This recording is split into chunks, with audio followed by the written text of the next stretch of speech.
प्रतिसाद आत्तापर्यंत चांगलाच आहे.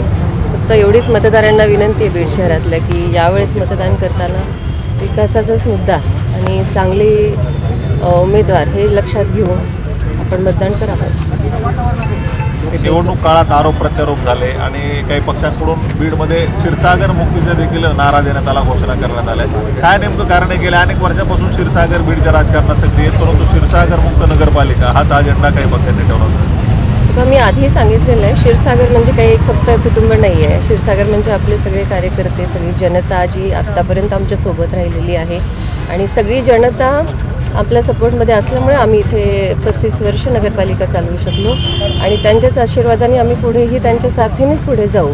त्यामुळे क्षीरसागर मुक्त ही कन्सेप्टच चुकीची आहे. ही बीडच्या जनतेच्या अस्मितेचा प्रश्न आहे. बीडमध्ये खंबीर नेतृत्व असताना बाकी कुणीही बाहेरून आलेलं बीडची जनता ही स्वीकारणार नाही.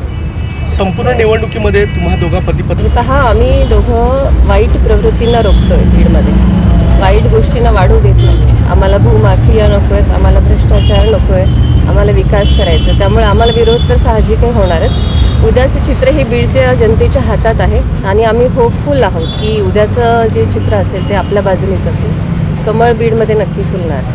ओके, सुरू होती आज मतदानाचा हक्क तुम्ही बजावला, मतदार देखील मतदान करतात. हो, शांततेत सकाळपासून मतदान बीड शहरात चालू आहे आणि काल राज्याचे मुख्यमंत्री आदरणीय देवेंद्रजी फडणवीस साहेब हे बीडमध्ये होते आणि अनेक विकासाच्या मुद्द्यावर आम्ही त्यांच्याशी चर्चा केली, मागण्या केल्या.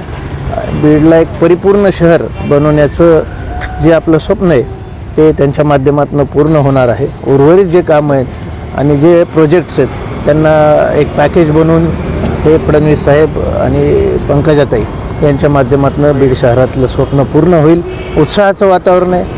अत्यंत शांततेत मतदान सगळीकडं सुरू आहे. कुठं मशीन्सचं 1-2 जागी बंद पडल्यात वगैरे अशा तक्रारी होत्या, पण ते पण सगळं सुरळीत आहे. या मतदानाच्या आदल्या दिवशी 2 राष्ट्रवादीचं देखील समोर आलेले आहेत. राष्ट्रवादीच्या अजित पवार गटाकडून हा सगळा प्रकार हे असे काही गोष्टी कानावर आल्या होत्या, पण तसा जो प्रशासन आहे, आयोग आणि पोलीस प्रशासन ह्या दोन्हीकडे आम्ही तशा संदर्भातल्या तक्रारी केल्या आणि योग्य ती कारवाई झालेली तिथे.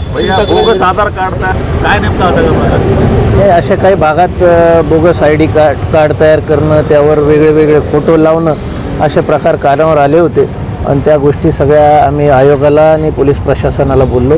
त्यांच्याकडे स्कॅनर्स आहेत आणि अशा प्रकारे जे कोणी बोगस मतदान करत असेल त्यांना नक्कीच तिथं रोकथाम होईल आणि गुन्हे दाखल होतील असं आम्हाला त्यांनी आश्वस्त केले. म्हणून असे प्रकार घडणार नाहीत याची दक्षता प्रशासन आणि आयोग घेत आहे आणि आम्हीसुद्धा आपल्यामार्फत कार्यकर्ते भारतीय जनता पक्षाचे आणि सगळ्या उमेदवारांना ह्या सूचना देतो की अशा प्रकार कुठं घडून आले तर त्वरित आपण आमच्याशी किंवा जे आयोग आहे याच्याशी संपर्क साधा. तुम्हाला रोखण्यासाठी बरेच जण मैदानात आलेले होते. तुम्ही पाहिलं गेवराईचं पार्सल देखील तुम्ही वारंवार म्हणत आहात. काय असेल उद्याचं चित्र नेमकं? काय विश्वास आहे? क्षीरसागर कुटुंब या ठिकाणी वर्चस्वाची लढाई लढते. लोकांचा विश्वास आहे. गेले अनेक वर्ष काम केलेलं आहे आणि शहरात काय काम केलं ते आम्ही जाहीरनाम्याच्या वचननाम्याच्या माध्यमातून पुढं लोकांसमोर मांडलेलं आहे आणि त्यासोबतच येणाऱ्या काळात 5 वर्षात काय करायचं याचंसुद्धा संकल्पपत्र आम्ही सादर केलं.